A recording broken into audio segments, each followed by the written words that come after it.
Hello everyone, আসসালামু আলাইকুম। দেশ এবং প্রবাস থেকে যারা আমার ভিডিও দেখছেন সবাইকে জানাই একরাশ প্রীতি এবং শুভেচ্ছা। দর্শক, আজকে 19শে জুলাই 2025 এবং আজকে শ্রাবণ মাসের 4 তারিখ।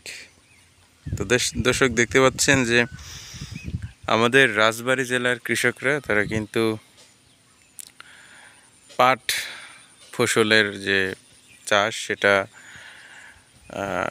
কেটে এভাবে জাগ দেওয়ার জন্য প্রস্তুত করছেন এবং এটাকে আমাদের এলাকার ভাষায় বলে সাঙালি।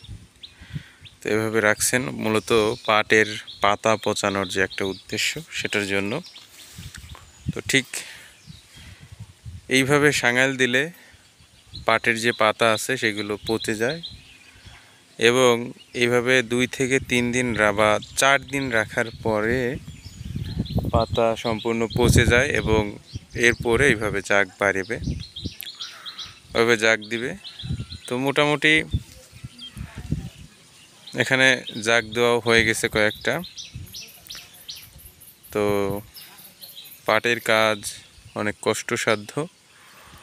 তো রাজবাড়ির কৃষকরা কিন্তু এখন খুবই কর্মব্যস্ততার মাধ্যমে দিন পার করছেন। তো আশা করা যায় যে পাট চাষ শেষে আবার আমাদের এই যে সবুজ বিস্তীর্ণ মাঠ জুড়ে আবার সেই পেঁয়াজের চাষে কৃষকরা কর্মব্যস্ততা শুরু করবে।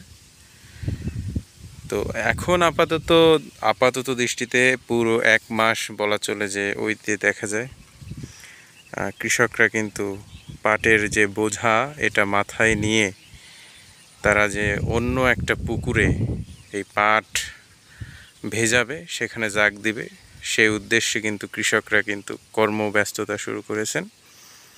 তো আসলে পাট চাষ কিন্তু একটা কষ্টসাধ্য ব্যাপার। পাটের চাষের অনেক কষ্ট। এভাবে আপনাদের যদি আমি দেখাই, এই যে মাঠ, এই মাঠ থেকে মাথায় করে প্রতিটি বোঝা পাট এভাবে শ্রমিক দ্বারা এইভাবে আমাদের এলাকায় যে পুকুর আছে, এই জলাশয় আছে, এখানে আনছেন। তো এখানে প্রতি জনের দাম অনেক, প্রায় 1200-1300 টাকা করে, মানে প্রতিদিন হাজিরা। তো সেই হিসাবে পাটের চাষে অনেক খরচ।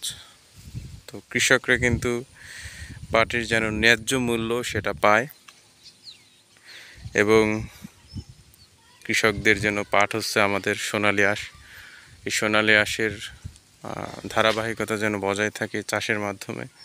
এজন্য কৃষকের মজুরি বা কৃষকের যে কস্ট সেটা কিন্তু বাংলাদেশ সরকার তাদের প্রদান করবেন, সেই আশা ব্যক্ত করে আজকে এখানেই শেষ করছি। অনেক দিন পরে ভিডিও আমার চ্যানেলে আপলোড করলাম। অবশ্যই নিয়মিত ভিডিও পেতে অবশ্যই আমার চ্যানেলটি লাইক, কমেন্ট এবং সাবস্ক্রাইব করে পাশেই থাকবেন। তো সবাইকে ধন্যবাদ। আসসালামু আলাইকুম।